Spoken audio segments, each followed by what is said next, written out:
Bismillahirrahmanirrahim. Assalamualaikum warahmatullahi wabarakatuh. Alhamdulillahirabbil alamin. Assalatu wassalamu ala asrafil anbiya'i wal mursalin wa ala alihi wa sahbihi ajma'in. Subhanaka la ilma lana illa ma 'allamtana innaka antal alimul hakim. La haula wa la quwwata illa billahil aliyyil azim.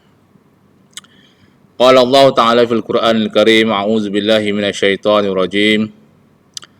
Ya ayyuhan nasu kulu mimma fil ardi halalan tayyiba wa la tattabi'u khutuwati syaitan innahu lakum aduwwum mubin. Alhamdulillah, syukur kepada Allah Subhanahu wa taala dengan limpah kurnianya dapat bersama-sama kita pada hari ini untuk membicarakan tentang kepentingan halal di dalam kehidupan kita seharian. Sebenarnya tuan-tuan dan puan yang dihormati sekalian, halal adalah perbahasan yang sangat panjang dan sangat luas. Maka kita cuba merungkai beberapa hal yang dianggap boleh menerangkan sedikit tentang kepentingannya. Di dalam Al-Quranul Karim, penggunaan perkataan halal sangat banyak. Lebih daripada 30 ayat yang membicarakan tentang halal. Dari pelbagai sudut. Ada yang makanan, ada yang hukum-hukum lain dan sebagainya. Pada ayat yang pertama telah saya bacakan tadi, iaitu daripada surah Al-Baqarah, yang bermaksud, wahai sekalian manusia, makanlah daripada apa yang ada di bumi yang halal lagi baik, dan janganlah kamu ikuti jejak langkah syaitan, kerana sesungguhnya syaitan itu adalah musuh yang terang nyata bagi kamu. Juga terdapat beberapa hadis Nabi Muhammad SAW yang menerangkan tentang halal. Antaranya yang mengatakan bahawa yang halal itu sudah jelas dan yang haram pun sudah jelas. Di antara keduanya itu adalah perkara-perkara yang syubhat. Daripada hadis-hadis yang lain juga menyatakan betapa pentingnya halal ini. Untuk lebih kita pergi lebih jauh, baiklah kita memulakan dengan perkataan halal tersebut. Dan kita fokuskan di sini adalah benda-benda yang merupakan kepada produk makanan. Makanan adalah satu keperluan bagi manusia. Dan ianya adalah perkara yang sangat asas di mana manusia memerlukan makanan sejak daripada lahir sehingga kepada saat kematian. Maka urusan halal terhadap makanan ini berlaku setiap umur manusia tersebut. Dan melihat kepada umumnya ayat Quran yang telah dibacakan tadi, bahawa ditujukan pada makanan ini kepada keseluruhan manusia, baik yang Muslim ataupun yang non-Muslim. Maka manusia itu perlu mendapat makanan yang halal dan selamat sebagai hak asasi kepada manusia itu sendiri. Dalam kitab Al-Ta'rifat, Al-Jurjani memberi pengertian halal kepada dua keadaan. Yang pertamanya merujuk kepada keharusan menggunakan benda-benda atau yang diperlukan oleh jasmani, seperti makanan, minuman dan ubat-ubatan. Manakala pengertian yang kedua pula, halal itu adalah bersangkut paut dengan keharusan memanfaatkan makanan, minuman, mengerjakan suatu ataupun proses kepada kesemuanya berikut yang menjadikan kita mendapat manfaat daripadanya. Bila kita telusuri lagi benda-benda yang menjadi makanan di dunia ini, pada asasnya adalah perkara itu diharuskan. selagi tidak ada nas yang melarang. Dan kita pun telah tahu bahawa ada nas-nas yang melarang terhadap makanan-makanan yang disediakan oleh manusia itu sendiri. Ada makanan yang halal dan juga ada makanan yang haram. Maka Islam telah menegaskan bahawa hanya perlu makan makanan yang halal dan yang baik-baik sahaja.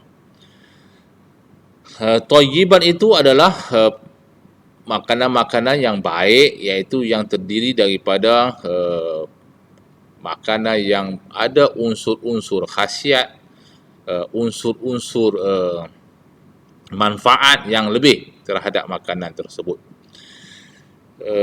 Maka tidak cukup kalau makanan itu hanya bersih, suci, tetapi tidak ada kebaikannya. Maka gandengan makanan yang baik dengan yang berkhasiat itu adalah menjadi konsep kepada makanan Islam. Kalau kita ambil contoh kepada keadaan sekarang, memang banyak terdapat makanan yang dikatakan makanan yang halal. Namun apakah boleh dipastikan perkara-perkara tersebut menjadi halal kalau tidak ada proses yang melihat, yang menilai, yang mengukur dan yang menentukan kehalalan tersebut? Maka pentingnya juga satu keadaan lain, iaitu pihak-pihak yang bertanggungjawab untuk memutuskan, menilai, mengukur makanan yang dikategorikan sebagai makanan yang halal dan yang baik. Antaranya dengan diwujudkan oleh kerajaan, iaitu bagi negeri, diwujudkan satu bahagian pengurusan halal untuk sebagai badan yang berwibawa untuk menentukan kehalalan sesuatu produk makanan tersebut. Bukanlah mengatakan bahawa makanan yang tidak ada penandaan halal itu tidak halal. Tetapi isunya, apakah makanan yang tidak dinilai, diukur, diselia oleh itu boleh dikatakan sebagai halal? Mungkin itu hanya pendapat dan pandangan daripada orang yang melaksanakan itu saja. Kepastiannya itu tak bolehlah kita nak lihat sejauh mana, kerana tidak ada pihak yang boleh membuktikan. Kerana itulah kepentingan untuk menentukan suatu makanan yang halal itu adalah menjadi suatu kewajipan. Dan di sinilah ada beberapa hadis daripada Nabi Muhammad SAW. Antaranya ada yang mengatakan bahawa talabul halali wajibun ala kulli muslimin. Menuntut, mencari yang halal itu adalah menjadi suatu kewajipan kepada seluruh umat Islam. Maka seluruh umat Islam disarankan untuk mencari hanya makanan yang halal saja bagi mereka mengkonsumsi dalam kehidupan mereka selama mereka hidup di dunia ini.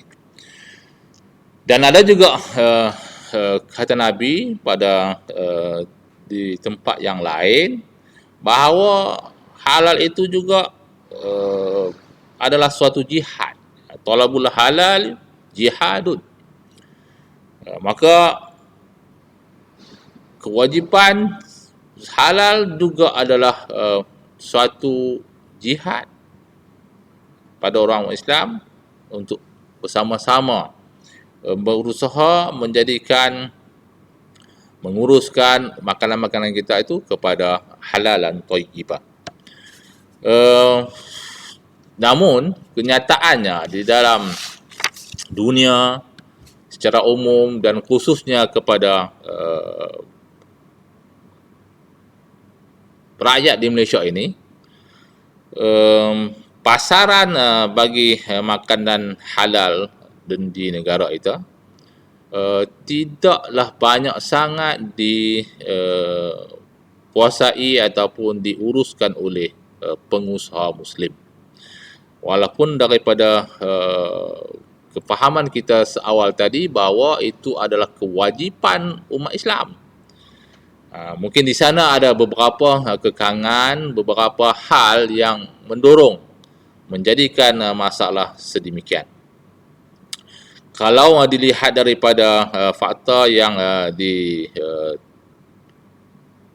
didatakan pada tahun 2008, pada kadar jumlah rakyat di Malaysia ini 27.9 juta orang, dengan 13.66 adalah daripada kalangan orang Islam. Namun pasaran makanan halal yang dikuasai oleh pengusaha Muslim hanya lebih kurang 15% sahaja. Maka sangat jauh kelihatan jurang bagi kehendak Islam itu terhadap usaha yang dibuat oleh umat Islam. Maka sudah sampai masanya kepada pengusaha-pengusaha Islam untuk bergerak lebih laju, lebih pantas dalam mendominasi, memasuki peluang-peluang untuk menghalalkan produk-produk yang telah dibuat oleh mereka.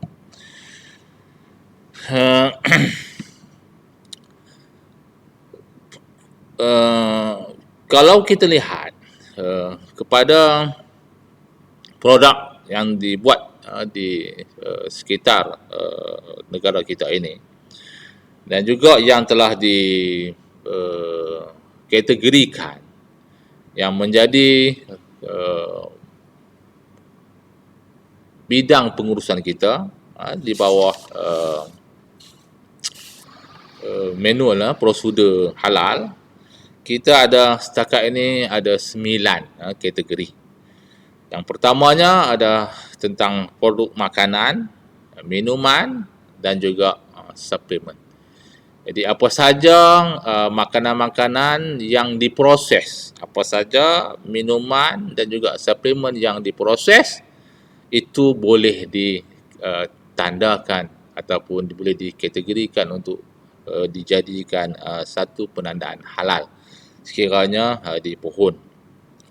Yang keduanya, halal ini juga dikategorikan sebagai pada premis-premis yang menyediakan makanan-makanan. Maka penting premis-premis makanan itu adanya status halal. Karena kita lihat sekarang itu menjadi satu mercu ataupun satu tanda kepada umat Islam untuk pergi ke tempat makanan tersebut sekiranya ada penandaan halal.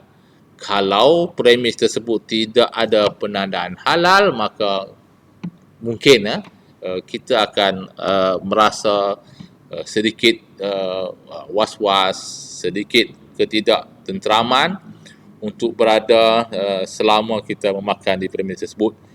Walaupun semua yang disediakan mungkin daripada kalangan orang Islam ataupun mereka-mereka yang kelihatan macam orang Islam.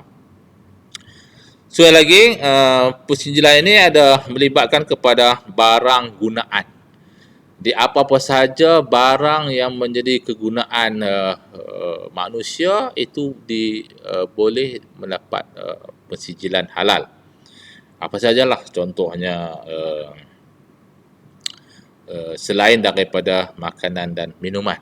Apa-apa saja yang diguna pakai itu masuk dalam barang gunaan. So lagi, halal ini bukan hanya sahaja melihat daripada segi makanan dan minuman, tetapi juga adanya dalam kosmetik dan dandanan diri. Contohnya minyak rambut, bedak, ubat gigi, pelembab dan sebagainya, semua itu boleh dipersijilkan. Mana kata kita boleh mendapatkan barangan pemakaian kita seharian terhadap komesti itu daripada benda-benda yang telah dipersijilkan halal. Dan lagi perubatan yang pharmaceutical pun juga ada persijilan halal, yang mana banyak-banyak perubatan sekarang dah semakin cenderung untuk dikategorikan untuk mendapat persijilan, supaya mereka yang membuat perubatan akan merasa lebih yakin, lebih tenteram, kerana barangan ubatan yang mereka dapati itu adalah daripada sumber yang halal. So yang lagi ada juga skim, iaitu skim untuk penstoran, iaitu logistik, bagaimana bahan-bahan itu disimpan, dihantar, untuk dipastikan perkara itu menjadi halal sepanjang daripada proses pembuatan sehinggalah kepada pengedarannya. Maka bila logistik itu halal, maka kita telah yakin bahawa produk itu tidak lagi di store ataupun disimpan dengan barangan-barangan yang tidak halal. Contohnya kalau kata daging, maka daging itu akan disimpan di satu tempat yang halal sahaja, tidak akan bercampur aduk dengan bahan-bahan yang tidak halal. So lagi ada lagi persijilan untuk penghilangan kontrak OEM bagi kepada yang membuat asal, dan juga kepada yang mengambil daripada kilang itu dan diberi nama lain untuk diedarkan, itu OEM. Dan yang terakhir adalah satu skim lagi, iaitu produk peranti perubatan. Ini di mana peranti-peranti perubatan itu dipastikan adanya persijilan halal, kerana ia merupakan sebahagian daripada benda yang akan masuk kepada tubuh manusia yang dipakai, walaupun atas dasar perubatan, tapi untuk dipastikan bahawa benda-benda itu adalah daripada benda yang halal. Tuan-tuan dan puan yang saya hormati sekalian, pentingnya makanan halal ini kerana di sana kita telah maklum, selalu kita mendengar bahawa Islam melarang daripada kita mengambil makanan-makanan yang haram, kerana tumbuhnya daging-daging yang daripada perkara haram itu, yang lebih utama daripadanya adalah api neraka. Maka kita tak maulah mengambil barangan-barangan yang haram sebagai makanan kita. Kerana itu kita lihat dalam keadaan kepentingan halal ini, banyak juga ujian yang sedar ataupun tidak kita berhadapan setiap hari, setiap masa. Ada juga perkara yang membuka peluang menjadi kesalahan kepada pembuatan makanan. Kalau sepatutnya makanan itu diperbuat dalam keadaan yang halal, namun ada juga peluang untuk pengusaha-pengusaha melakukan kesalahan ataupun nantinya boleh diistilahkan sebagai jenayah pemakanan. Kerana kita lihat bahawa makanan itu yang baik, yang halal adalah hak asasi kepada manusia, maka kalaulah disalahgunakan, maka telah merosakkan hak asasi manusia itu, maka sesuatu yang merosakkan itu boleh disilakan kepada satu jenayah yang dibuat. Walaupun masih belum popular jenayah pemakanan ini, tapi boleh dianggap begitulah, sekiranya ruang-ruang kelemahan itu tidak ditutup. Antara faktor mendorong kepada jenayah makanan ini kerana keadaan yang kondusif sebagai sebahagian daripada tingkah laku rutin pelaku. Kelemahan daripada masyarakat dalam mengenal pasti ketulinan suatu produk. Tak dinafikan bahawa masyarakat kadang-kadang tidak mementingkan mengambil barangan yang halal. Yang sepatutnya semua adalah berkewajipan mencari yang halal, menolak yang tidak halal. Tapi kenyataannya kita masih melihat masyarakat masih menerima lagi mengambil produk-produk yang tidak halal, yang tidak ada penandaan halal, lebih-lebih lagi bagi yang mengambil barangan yang penandaan halal yang tidak benar. Itu pun satu keadaan juga. Jadi kelemahan-kelemahan itulah yang mendorong pengusaha-pengusaha makanan untuk meneruskan lagi produk mereka yang akhirnya menjadi masalah balik kepada masyarakat kita. Yang keduanya iaitu permintaan dan penawaran dalam kalangan pengguna.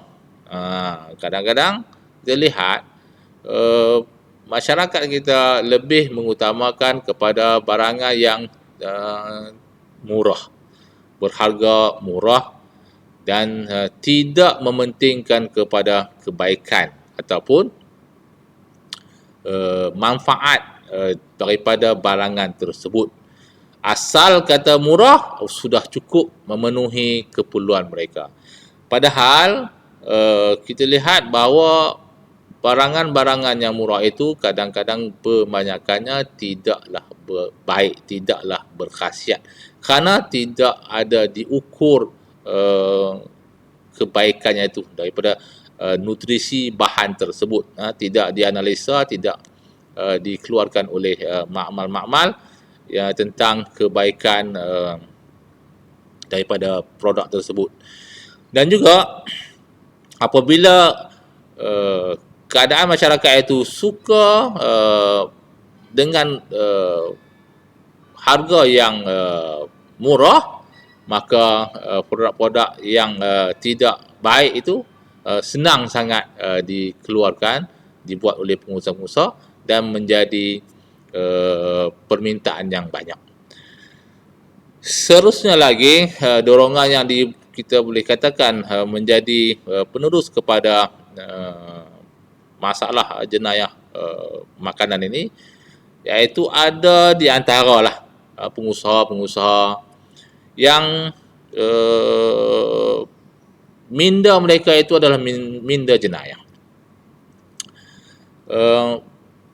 Iaitu pihak yang pengusaha yang tidak jujur dan membuat aktiviti-aktiviti memang untuk menipu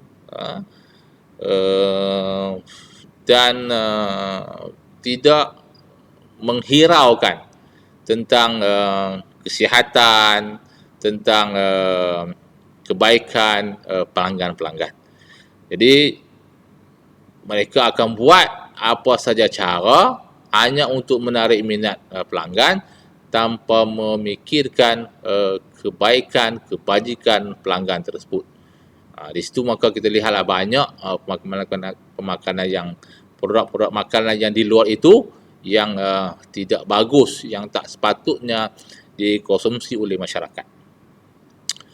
Dan yang terakhir, mungkin yang menjadi pendorong besar kepada penjenayah makanan ini adalah iaitu untuk mengaut keuntungan, motif keuntungan yang menjadi asas utama. Hanya mereka nak untung saja, walaupun mereka terpaksa melakukan penipuan, pemalsuan, peniruan, pengadukan makanan, walaupun ada yang sampai mengambil benda-benda yang berstatusnya haram dalam produk-produk mereka. Dan pada revolusi industri sekarang ini, pengusaha-pengusaha itu dengan kemodenan dan kecanggihan teknologi, maka mereka ini makin kreatif, makin licik, dan makin tersusun tindakan-tindakan mereka. Mereka menggunakan bahan-bahan yang sukar untuk kita kenal pasti. Mereka membuat barang-barangan yang sangat tidak boleh dibezakan antara yang asli dengan yang tidak. Bahkan mereka lebih kreatif dalam membuat umpanan kepada produk-produk yang lebih menarik perhatian daripada yang asal. Jadi soalannya dimodifikasi, melihat pada luaran saja lebih menarik, padahal daripada dalamannya ataupun unsur-unsur isi produk tersebut adalah tidak menepati langsung yang menjadikan manfaat kepada manusia itu. Antaranya kita boleh lihat beberapa keadaan yang telah dibuat oleh pengusaha-pengusaha yang disifatkan sebagai penjenayah makanan. Pertamanya, ada pengusaha yang buat pengadukan, adulteration, iaitu dengan mereka mencampurkan bahan-bahan yang tidak baik kepada suatu-satu produk sehingga siap untuk dikonsumsi. Sepertinya dulu ada kes susu, di mana sepatutnya susu itu kandungannya mestilah daripada susu dan perkara-perkara yang berkhasiat, tapi mereka telah mencampurkan dengan melamin. Jadi tidak asli lagi, bahkan campuran itu adalah tidak bagus, tidak baik di dalam kandungan produk tersebut. Yang keduanya,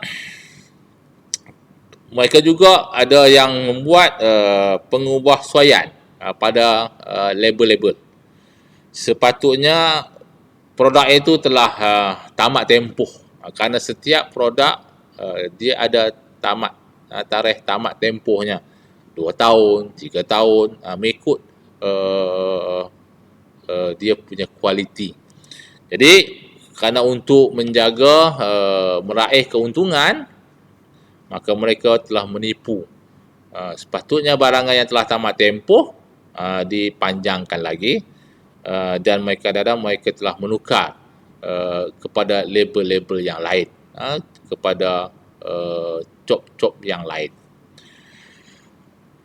Ada juga di kalangan daripada pengusaha itu membuat pengeluaran yang berlebihan, yang tidak sepatutnya dinyatakan dalam contohlah dinyatakan hanya produk tersebut dalam bilangan 10,000, tetapi dibuat lebih daripada 10,000, maka yang lebih daripada 10,000 tu kadang-kadang tidak menepati dengan bahan ataupun mutu yang sama dengan produk yang didaftarkan awal tersebut.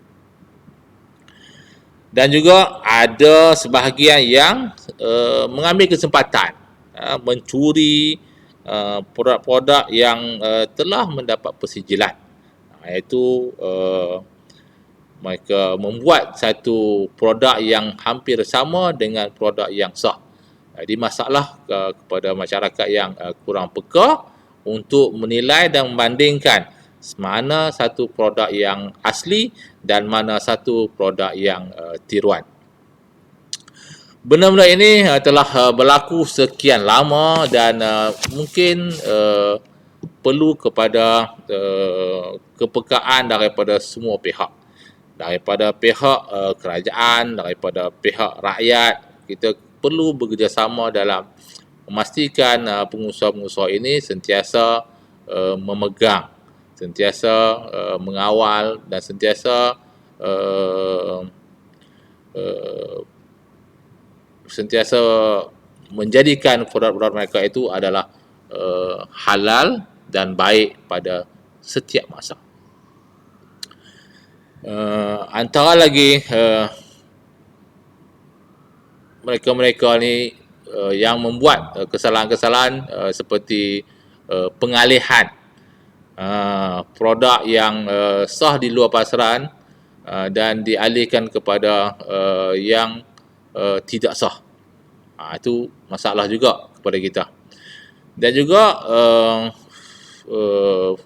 produk-produk yang adanya counterfeit, iaitu peniruan, yang asalnya mempunyai kandungan yang bagus tetapi telah ditiru, menjadikan produk tersebut tidak lagi bermutu, walaupun dalam rupa yang sama.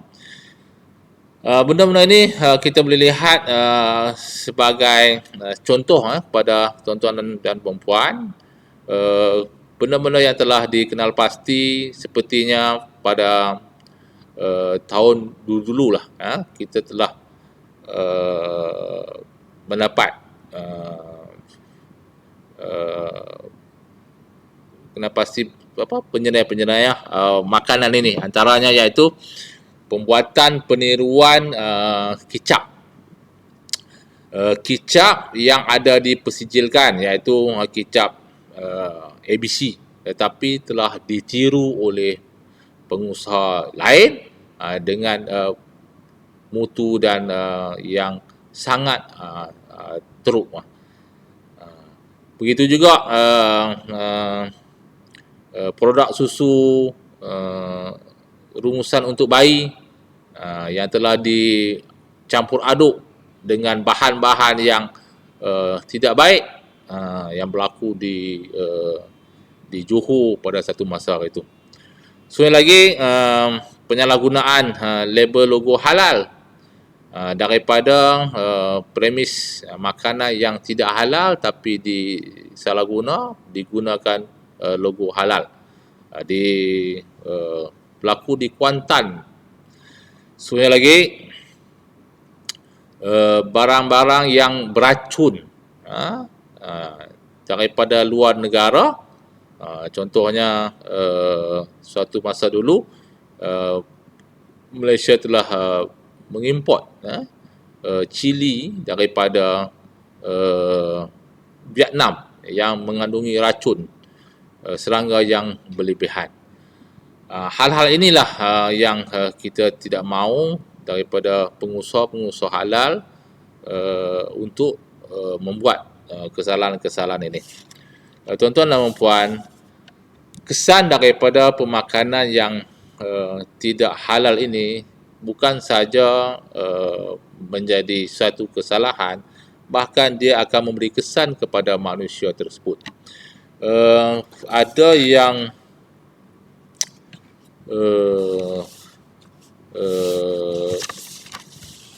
ulama ada yang mengatakan bahawa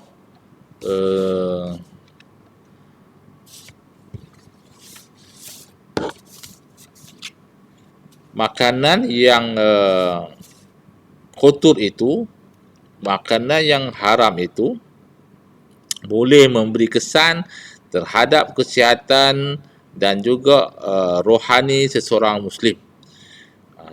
Kadang-kadang dia akan memberi kesan kepada ibadah seseorang. Contohnya, doanya tidak dikabulkan.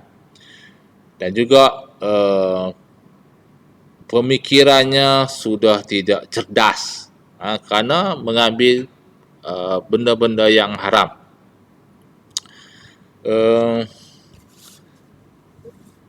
Di dalam uh, Islam, makanan yang haram itu sangat dilarang untuk diambil sekali-kali oleh umat Islam. Maka umat Islam harus benar-benar menjaga, memastikan mereka dan keluarga mereka untuk sentiasa mengambil makanan-makanan yang halal. Dan makanan yang halal itu akan mendapat keredoan Allah Subhanahu wa taala, yang akan membawa kepada kebaikan rohani dan jasmani. Makanan yang halal itu akan memastikan kesihatan tubuh dan badan mereka. Kerana tubuh dan badan itu akan mendapat khasiat yang secukupnya daripada makanan yang halal. Makanan yang halal itu juga akan membuatkan akal fikiran manusia itu akan lebih cergas. Sukar dijangkiti dengan penyakit-penyakit. Contohnya kalau penyediaan makanan itu bagus, tidak ada binatang-binatang yang beracun dan sebagainya, maka manusia itu tidak akan terjangkit dengan penyakit-penyakit seperti kencing tikus dan sebagainya. Makanan yang halal juga sebenarnya dia akan mempengaruhi akhlak dan tingkah laku manusia. Kalau manusia itu memakan makanan yang baik, maka tingkah lakunya akan baik. Dan sebaliknya, sekiranya manusia itu mengambil makanan-makanan yang tidak baik, iaitu haram, maka tubuh badannya akan memberi refleksi kepada yang tidak baik. Ada yang mengatakan bahawa tubuh badannya akan melemah daripada segi imunisasi. Ada pendapat yang mengatakan bahawa akal fikirannya akan rosak, hatinya akan menjadi kotor, dan hatinya akan mungkin mati daripada menerima kebaikan-kebaikan yang lain. Maka oleh itu sangat pentinglah sebagai seorang Islam meyakini bahawa makanan yang halal itu mestilah menjadi kewajipan kepada kita dalam mengambilnya, dan makanan yang haram itu juga mestilah jelas supaya kita menjauhinya. Mereka-mereka juga yang memakan makanan yang kotor, seperti yang dikatakan oleh Al-Hirali, akan bertabiat kasar, keras, sukar menerima kebenaran dan sebagainya.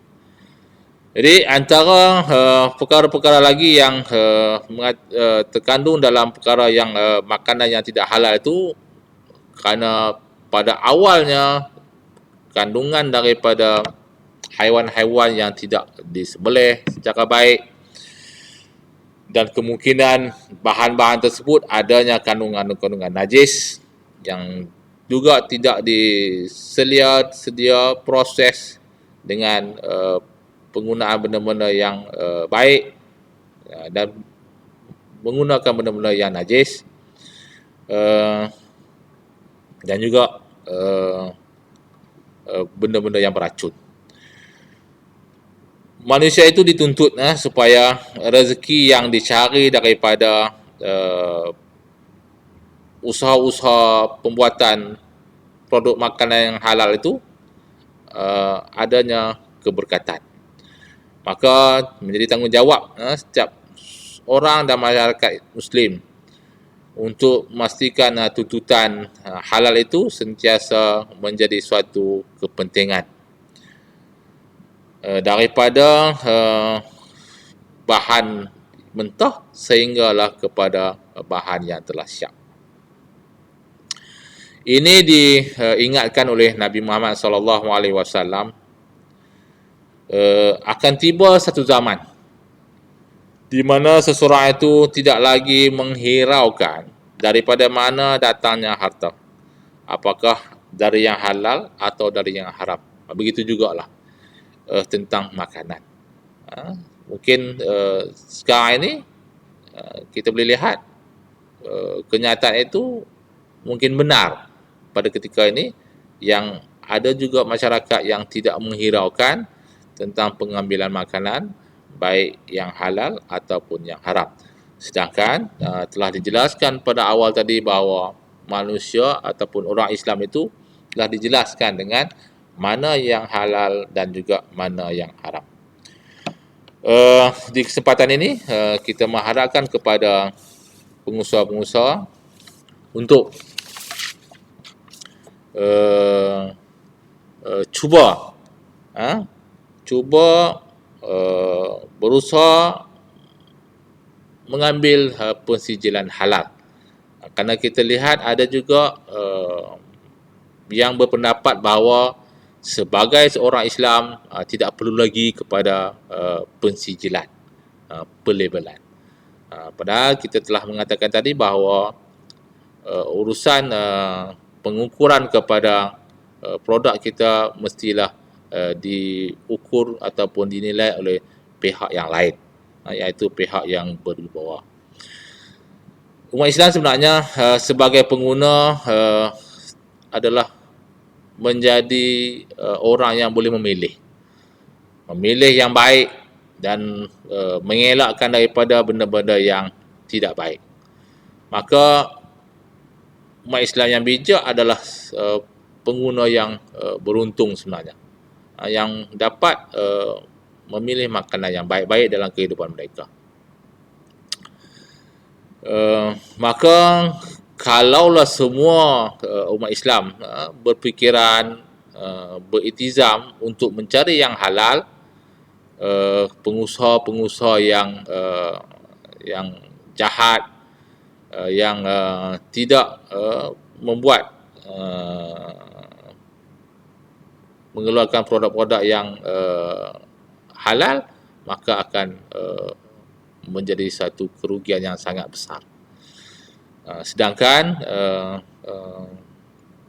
perusahaan makanan ini adalah satu perusahaan yang tidak ada kesudahan sehinggalah kepada hari kiamat. Karena manusia adalah mesti menjadi sebahagian daripada kehidupan itu dengan makanan. Maka kalau peniaga-peniaga itu membuat yang produk-produk yang halal, maka tidak ada istilah mereka akan mengalami kerugian. Jadi tanggungjawab